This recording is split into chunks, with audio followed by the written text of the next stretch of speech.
What if I told you that a single umbrella could save a life? Not from the rain, but from something far more dangerous. A soul slowly dying from loneliness, regret, and the crushing weight of a meaningless existence. What if the stranger who reached out to help you in your darkest moment was fighting an invisible battle far worse than anything you could imagine? And what if you never got the chance to say thank you until it was too late? This is the true story of Daniel Morrison, a man who was drowning in plain sight until one rainy Monday morning when a complete stranger did something so simple, so small, that it seemed insignificant. She offered to share her umbrella. But that umbrella carried something far more powerful than protection from the rain. It carried hope, purpose, and a secret that would shatter Daniel's world while simultaneously saving it. Before we begin this journey, and trust me, you need to hear every single word, hit that like button right now if you believe that small acts of kindness can change everything. And subscribe to this channel because we share real stories about the moments that transform ordinary people into something extraordinary. This is the story of Maya Chen, and the man whose life she saved, without him ever knowing she was the one who needed saving most. Let's begin. Monday, October 16th, 7:43 a.m. Daniel Morrison stood at the bus stop on the corner of 5th and Maple Street, completely soaked to the bone. He was 34 years old. He had a college degree, a stable job, a decent apartment. On paper, he was doing fine. But Daniel was dying inside. Not from any disease, not from any tragedy, but from something far more insidious. The slow, suffocating realization that his life had become a meaningless loop of repetition. Wake up, coffee, commute, work, lunch at desk, more work, commute home, microwave dinner, Netflix, sleep, repeat, 5 days a week, 50 weeks a year, for the past 12 years. Daniel couldn't remember the last time he'd laughed, really laughed, the kind that makes your stomach hurt. He couldn't remember the last meaningful conversation he'd had, the last time someone asked how he was doing and actually waited for a real answer. His parents had passed away 3 years ago within 6 months of each other. He had no siblings. His college friends had scattered across the country, their Christmas card exchanges dwindling to occasional likes on social media posts. He worked in data entry for a mid-sized insurance company. 47 other people worked in his department. He couldn't tell you the names of more than 5 of them. That morning, Daniel had woken up at 6:15 a.m. to the sound of rain hammering against his window. He'd stared at the ceiling for 20 minutes trying to find a reason to get out of bed. He couldn't find one, but he got up anyway. Because that's what you do.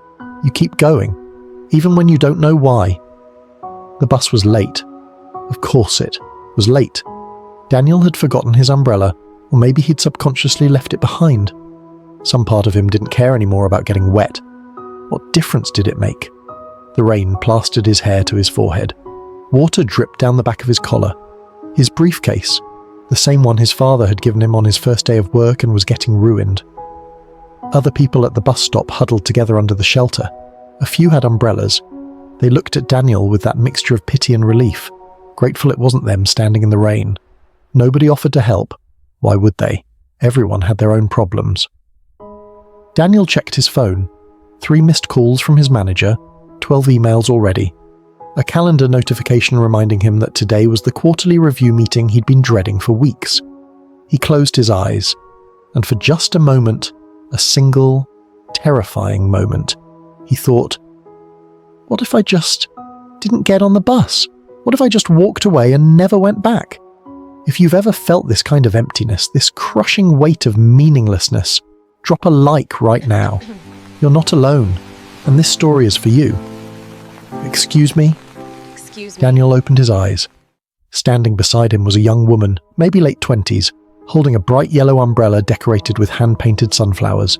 She was smiling at him, not the polite, uncomfortable smile people give strangers, but a real smile, warm, kind, like she genuinely saw him.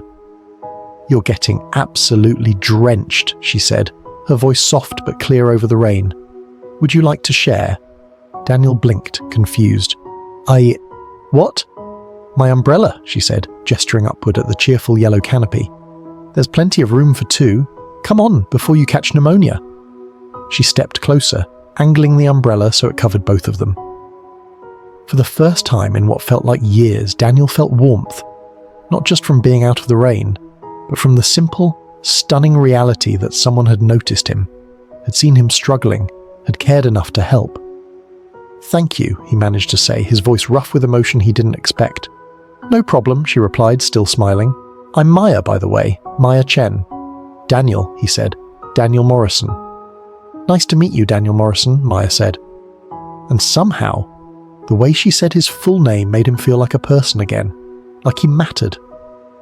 They stood together under that yellow umbrella, and for 5 minutes that felt like both an eternity and an instant. Daniel didn't feel alone. The bus arrived 7 minutes later, hissing to a stop with a spray of water from the gutter. Maya folded her umbrella with practiced ease. "Where are you headed?" she asked as they boarded. "Downtown," Daniel said. 5th Street office complex."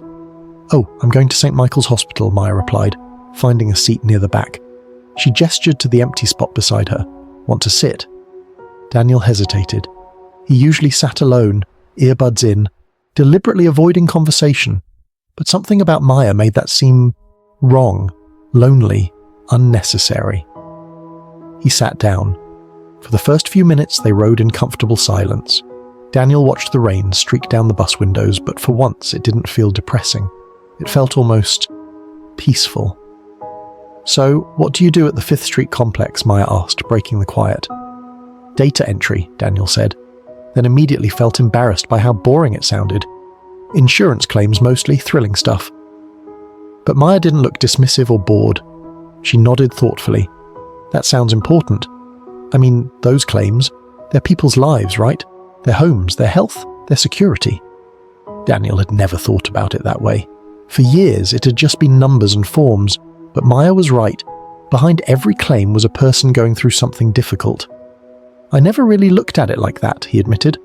"Well, maybe you should," Maya said with a gentle smile. "Even the smallest roles can have big impacts. We just don't always see it." Music softens. "What about you?" Daniel asked, surprised by his own curiosity. "What do you do at St. Michael's?" "I volunteer there," Maya said, her face brightening immediately. "In the pediatric ward. I read to the kids, play games with them, help organize activities. Just try to make them smile." "That's incredible," Daniel said, and he meant it. "How long have you been doing that?" "About 2 years," Maya replied. "Best decision I ever made. Those kids, they're going through so much, you know. Treatments, surgeries, being away from home. But they're so resilient, so full of life despite everything." She pulled out her phone and showed Daniel a photo. A group of children in hospital gowns, all grinning at the camera, making silly faces. Maya was in the center, wearing a ridiculous foam clown nose. Daniel felt something crack inside his chest. When was the last time he'd done something for someone else? When was the last time he'd made anyone smile? "They're lucky to have you," he said quietly. Maya shook her head. "I'm the lucky one. They teach me more than I could ever teach them." Guys, if Maya is already becoming your hero, hit that like button and subscribe, because this story is about to get so much deeper. The bus rolled through the city streets. Outside, people hurried through the rain with their heads down, everyone lost in their own worlds. "Can I ask you something?" Maya said, her voice gentle. "And you don't have to answer if you don't want to." "Okay," Daniel said cautiously. "You looked really sad at the bus stop," Maya said. "Like, really sad. Are you okay?" No one had asked Daniel that question in months, maybe years, and certainly no one had asked it like they actually wanted to know the answer. He could have lied, said "I'm fine," changed the subject. But something about Maya's open, non-judgmental expression made him want to tell the truth. "Honestly," Daniel said, his voice barely above a whisper. "No, I'm not okay. I haven't been okay for a long time." Maya didn't look shocked or uncomfortable. She just nodded, waiting. "I feel like I'm just existing," Daniel continued, the words spilling out now. "Like I'm going through the motions, but nothing means anything. I wake up, go to work, come home, sleep and do it all again. And I keep thinking, is this it? Is this all there is?" Music becomes more emotional. Maya was quiet for a moment. Then she said, "I used to feel like that too." Daniel looked at her, surprised. She seemed so full of life, so purposeful. "Really?" he asked. Really, Maya confirmed. A few years ago, I was in a really dark place. I had this great job, nice apartment, everything society says you're supposed to want. But I felt hollow, like I was watching my own life from outside my body. What changed? Daniel asked. Maya smiled softly. I realized I was living for myself and it wasn't enough, so I started living for others. I started volunteering at the hospital and suddenly I had a reason to get out of bed. Those kids needed me. They looked forward to seeing me. I mattered. She turned to look directly at Daniel. You matter too, Daniel. I can tell you're a good person. You just need to find something that reminds you why you're here. Daniel felt tears prick his eyes. He blinked them back quickly. I don't even know where to start, he admitted. Start small, Maya said. Start with one thing, one person, one moment where you choose connection over isolation. The bus pulled up to St. Michael's Hospital. Maya stood up, gathering her things. This is my stop, she said. Then she paused, seeming to make a decision. Hey, what are you doing this Saturday? Nothing, Daniel said. Why? Come volunteer with me, Maya said. Just for a few hours, meet the kids, see if it speaks to you. Daniel's immediate instinct was to say no, to make an excuse, to retreat back into his comfortable, miserable routine. But then he looked at Maya's hopeful face, at the yellow umbrella with sunflowers, at the possibility of feeling something other than emptiness. Okay, he heard himself say. Yeah, I'll come. Maya's smile could have lit up the entire city. Perfect. Here's the address. She scribbled on a piece of paper and handed it to him. Saturday at 10 a.m. Pediatric ward, 3rd floor. I promise you won't regret it. She headed toward the bus door, then turned back one more time. And Daniel, thank you for sharing the ride with me. It was really nice not being alone in the rain. Then she was gone, yellow umbrella popping open as she dashed toward the hospital entrance. Daniel sat there long after she'd disappeared, staring at the address in his hand, feeling something he hadn't felt in years. Hope. Drop a like. If you believe Maya just saved Daniel's life with one simple invitation, because what happens next will prove you right. Saturday morning arrived with clear blue skies, a stark contrast to Monday's storm. Daniel stood outside St. Michael's Hospital at 9:47 a.m., 13 minutes early, his heart pounding with nervous energy. He'd almost backed out 3 times. Friday night, he'd composed and deleted 4 different text messages to Maya, all variations of "sorry, I can't make it." But something stopped him each time. Maybe it was her smile. Maybe it was the memory of feeling seen. Maybe it was the desperate hope that something in his life could change. So here he was. Maya met him in the lobby at exactly 10 a.m., wearing jeans, a colourful volunteer t-shirt, and that brilliant smile. You came, she said, genuinely pleased. I wasn't sure you would. Neither was I, Daniel admitted. Well, I'm really glad you did, Maya said. Come on, let me introduce you to everyone. They took the elevator to the 3rd floor. As the doors opened, Daniel immediately noticed how different this floor felt from the sterile, clinical atmosphere he'd expected. The walls were painted with murals, dolphins, rainbows, cartoon characters. Children's artwork hung on every available surface. There was music playing softly from somewhere, and despite the underlying reality of sick children, the space felt alive. Maya led him to the nurses' station where she introduced him to staff coordinator Linda, who quickly processed his volunteer clearance and handed him his own volunteer badge. Maya's told us about you, Linda said warmly. We're always grateful for new volunteers. The kids really respond well to having visitors. Then Maya took him to the playroom, a large bright space filled with toys, books, art supplies, and about a dozen children of various ages. Some were bald from chemotherapy, others had IV poles attached to them. A few wore surgical masks, but they were laughing, playing, arguing over who got to use the red crayon first. They were just kids. Music swells emotionally. Everyone, Maya called out cheerfully. I want you to meet my new friend Daniel. He's going to be hanging out with us today. A chorus of hellos erupted. Several kids rushed over immediately. A little girl with a pink bandana covering her head tugged on Daniel's sleeve. Do you know how to play checkers? She asked seriously. I think so, Daniel said, his voice catching. Good. Because I'm really good and I need a challenge, she declared, already dragging him toward a game table. Her name was Emma.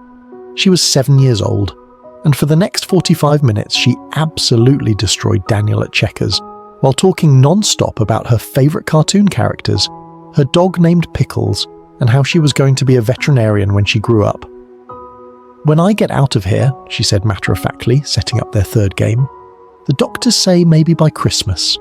"That's soon," Daniel said encouragingly. "Yeah," Emma agreed. "I miss Pickles a lot, but Miss Maya brings me pictures and videos, so that helps."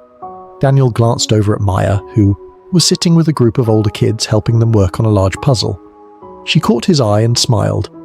"If your heart is already melting, show some love and hit that like button, and subscribe, because this story takes an unexpected turn that will leave you speechless."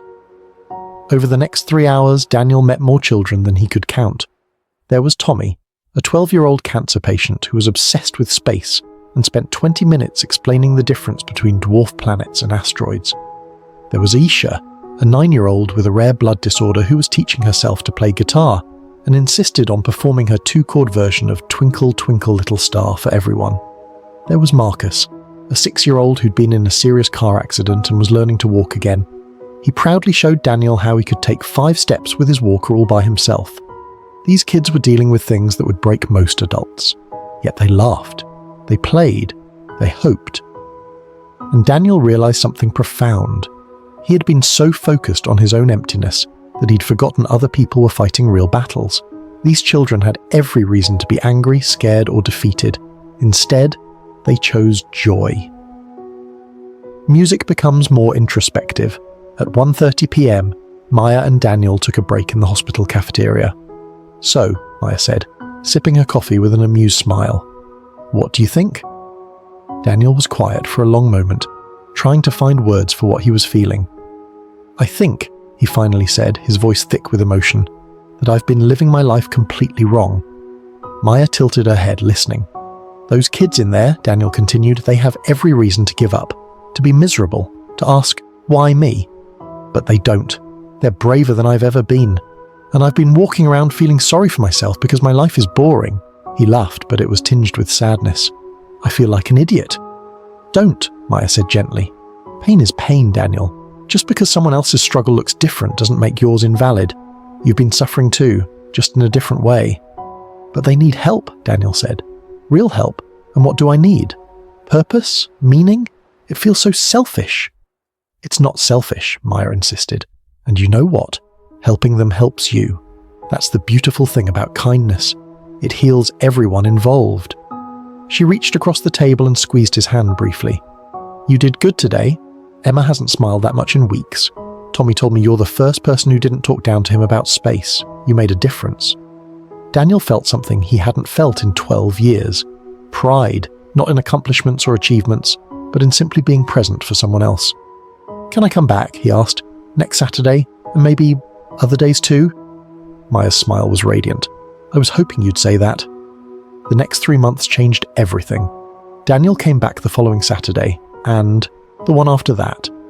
And soon he was volunteering 3 times a week, Tuesdays, Thursdays, and Saturdays.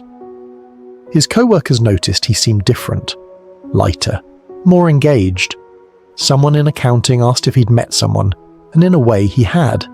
He'd met a dozen someones, children who reminded him why life mattered. Daniel started looking forward to his volunteer days more than anything else in his schedule. He bought books to read to the kids. He learned magic tricks on YouTube to perform for them. He even started a weekly adventure story hour where he made up elaborate tales featuring the children as heroes. Emma's favourite was the one where she was Captain Emma the Fearless, sailing the 7 seas with her faithful companion, Pickles the pirate dog. But more than the activities, Daniel formed real friendships. With the children, yes, but also with Maya. They would meet early before volunteer sessions to grab coffee. They'd stay late sometimes, talking about everything from philosophy to terrible movies to their childhoods. Maya told him about growing up with immigrant parents who'd worked 3 jobs to give her opportunities. Daniel told her about losing his parents and feeling adrift without them. Maya understood loneliness in a way few people did. "I used to think being alone was safer," she told him one evening as they walked through the hospital gardens. "If you don't let people in, they can't hurt you when they leave." "What changed your mind?" Daniel asked. Maya stopped walking, looking up at the sky where stars were just beginning to appear. "I realized that being safe from pain also means being safe from love, from connection, from everything that makes life worth living. She looked at him with those impossibly kind eyes. The risk is worth it, Daniel, every single time. Hit that like button if you believe Maya is one of the wisest souls you've ever heard of, and subscribe because what happens next will test everything she just said. Music shifts to melancholic undertones. December arrived with the first snowfall. Emma went home 2 days before Christmas, cancer-free for now, clutching a stuffed dog that Daniel and Maya had bought for her as a going-away present. Tommy got accepted into a special space camp for sick children. He cried when they told him, clutching the astronomy book Daniel had given him. Aisha performed a full song on her guitar at the hospital's holiday party, and everyone cheered so loudly the nurses had to come ask them to quiet down. Daniel's life had meaning again. Purpose. Joy. But there was something else too. Something he'd been trying not to acknowledge because it scared him. He was falling in love with Maya. Not in the dramatic movie-style way, but in the quiet, inevitable way that happens when someone sees your soul and doesn't turn away. When someone shows you who you could be and believes in you until you start believing in yourself. He hadn't told her. Wasn't sure if he ever would. But just being near her, working alongside her, sharing this mission, it was enough. Or so he told himself. On January 3rd, Daniel arrived at the hospital for his usual Tuesday volunteer session, carrying a bag of new art supplies he'd bought for the kids. Linda, the staff coordinator, was waiting for him at the nurse's station. Her expression stopped him cold. "Daniel," she said softly, "can we talk in the office for a minute?" His heart started pounding. "What's wrong? Is it one of the kids?" Linda's eyes filled with tears. "No, Daniel, it's Maya." The world tilted. "What do you mean?" Daniel asked, his voice barely functioning. "She's not working today. Is she sick?" "Daniel," Linda said, taking his hands in hers. "Maya passed away last night. She had a sudden cardiac event. They tried everything, but I'm so sorry." The words didn't make sense. They were sounds without meaning. Maya couldn't be dead. She was 29 years old. She was healthy. She was supposed to be here on Thursday. They were going to get coffee before their shift. "No," Daniel said simply. "No, that's wrong. You're wrong." "I'm so sorry," Linda whispered, tears streaming down her face now. "But she was fine," Daniel insisted, his voice rising. "She was perfectly fine. We talked on Sunday. She sent me a funny meme yesterday morning. People don't just..." He couldn't finish the sentence. Linda guided him to a chair before his legs gave out. "Daniel, there's something you should know. Something Maya never told many people." She took a shaky breath. Maya was a patient here first. 3 years ago, she had a severe heart condition, cardiomyopathy. She nearly died. She spent 6 months in this hospital, and it's why she started volunteering. She wanted to give back, to help other people feel less alone the way she had felt. Daniel stared at her, the revelation crushing him under its weight. "She knew her heart was damaged," Linda continued softly. "She knew it could happen again at any time, and she chose to spend whatever time she had making other people happy. The yellow umbrella with sunflowers, the first conversation on the rainy Monday morning, her immediate compassion for a stranger, her mission to help children who were suffering. I realized I was living for myself and it wasn't enough, so I started living for others. She had been dying the entire time, and she'd spent her last months on Earth pulling Daniel out of his own darkness, never once mentioning her own." Daniel didn't remember starting to cry, but suddenly he was sobbing, doubling over in the chair, Linda's hand on his shoulder as he shattered into a million pieces. Maya was gone. The person who'd saved his life, the person who'd shown him how to live again, the person he loved, gone. Hit that like button for Maya, for her memory, for everything she represented, and please subscribe because the ending of this story will honour her in the most beautiful way possible.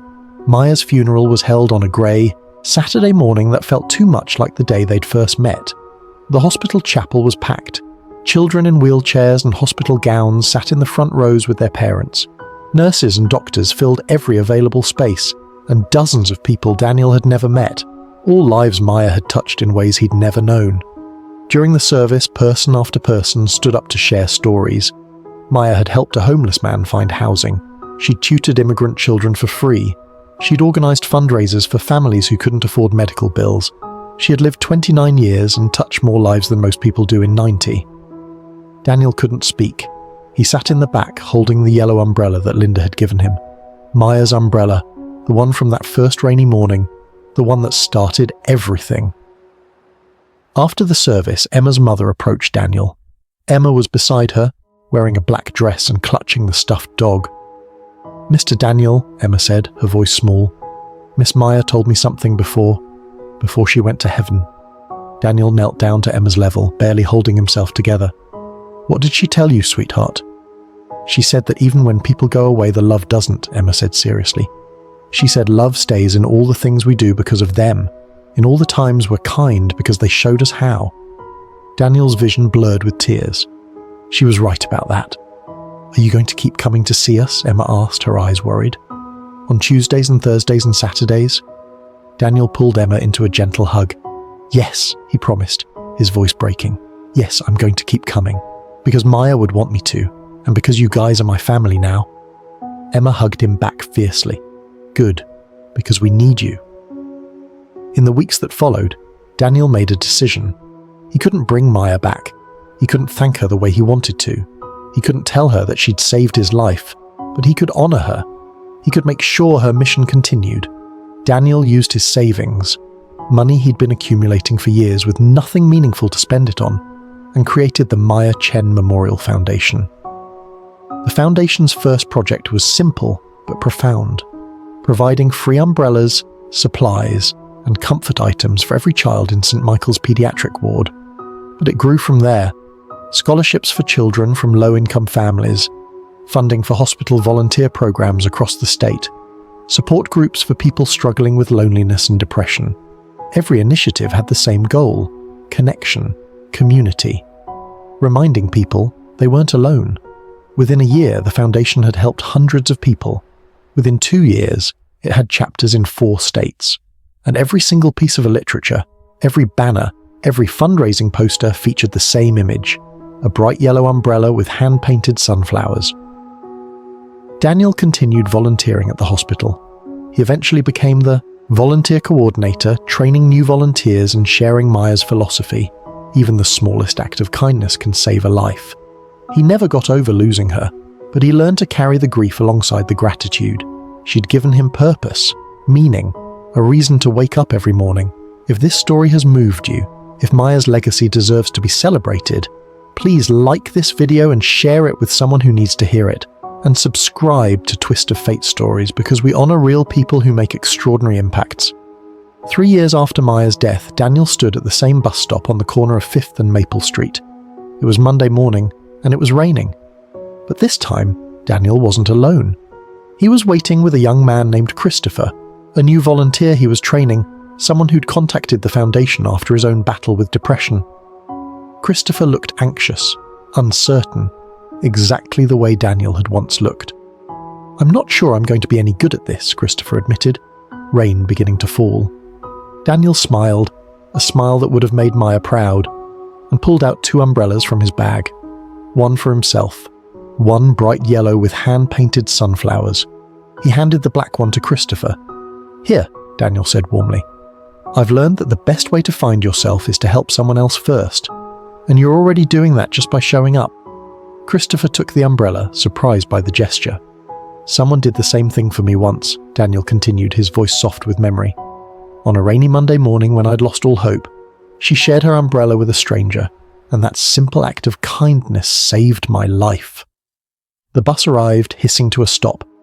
"Her name was Maya," Daniel said as they boarded together, "and today you're going to meet some incredible kids who are going to teach you what she taught me, that even in the darkest storms there's always light if you're willing to share it." Every rainy day since losing Maya, Daniel carries 2 umbrellas, one for himself and one to share, because that simple gesture changed his life forever. And because love doesn't die when people do, it lives on in every kind act, every outstretched hand, every moment we choose connection over isolation. Maya Chen lived for 29 years, but her legacy will last forever, in every volunteer who shows up, in every child who feels less alone, in every person who decides that their life can matter if they choose to make it matter for someone else. What did this story teach you? That it's never too late to change your life, that the smallest gestures can have the biggest impacts, that we're all fighting invisible battles and kindness costs nothing but means everything. Maya didn't share her umbrella because she wanted recognition. She did it because someone was standing in the rain, and that's all it takes to change the world. One umbrella, one moment, one choice to see someone who's struggling and say, "You don't have to face this alone." Please like this video if Maya's story touched your heart. Share it with someone who might be standing in their own rain right now. And subscribe to Twist of Fate Stories, because every day we share real stories about real people who prove that humanity is still beautiful. Drop a comment below and tell us, have you ever had a Maya moment? Either being helped by a stranger or helping someone when they needed it most. We read every single comment, and your story might inspire someone else. Remember, we all carry umbrellas. The question is, are we willing to share them? Thank you for watching. Thank you for caring. And thank you for being the kind of person who believes that one life can make a difference. Because Maya proved it can, and so can you. Like, subscribe, share kindness. Until next time, be someone's umbrella.